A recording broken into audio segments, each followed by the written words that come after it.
আমার অত্যন্ত প্রিয় কাছের একজন কবি জীবনানন্দ দাশের বনলতা সেন কাব্যগ্রন্থ থেকে একটা কবিতা আবৃত্তি করে শোনাচ্ছি। কবিতাটার নাম হচ্ছে বনলতা সেন।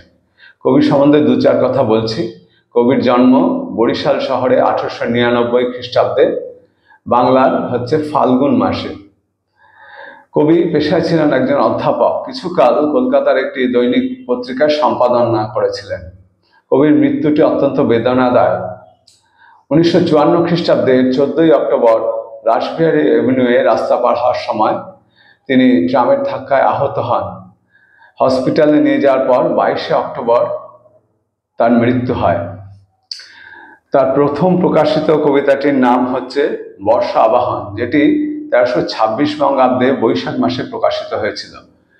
বর্তমান কবিতাটি অর্থাৎ বনলতা সেন কবিতাটি ওই বছরই মানে 1326 বঙ্গাব্দের বৈশাখ মাসেই ব্রহ্মবাদী পত্রিকায় 20তম বর্ষে প্রথম সংখ্যায় প্রকাশিত হয়েছিল। কবিতাটি আবৃত্তি করে শোনাচ্ছি।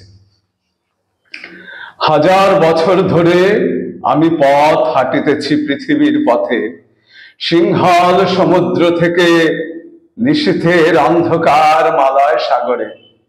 অনেক ঘুরেছি আমি বিম্বিসার অশোকের ধূসর জগতে, সেখানে ছিলাম আমি। আরো দূর অন্ধকারে বিদর্ভ নগরে আমি ক্লান্ত প্রাণ এক, চারিদিকে জীবনের সমুদ্র সফেন। আমারে দুদণ্ড শান্তি দিয়েছিল নাটোরের বনলতা সেন। চুল তার কবেকার অন্ধকার বিদিশার নিশা, মুক্তার শ্রাবস্তির কারুকার্য। অতি দূর সমুদ্রের পর হাল ভেঙে যে নাবিক হারায়েছে দিশা, সবুজ ঘাসের দেশ যখন সে চোখে দেখে দারুচিনি দ্বীপের ভিতর, তেমনি দেখেছি তারে অন্ধকারে। বলেছে সে, এতদিন কোথায় ছিলেন? পাখির নীড়ের মতো চোখ দুটি তুলে নাটোরের বনলতা সেন।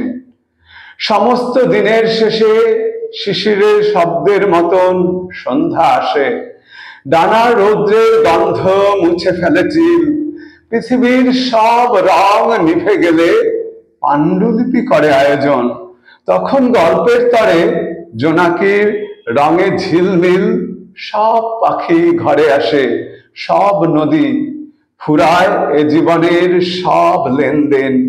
থাকে শুধু অন্ধকার মুখোমুখি বসিবার। বনলতা সেন।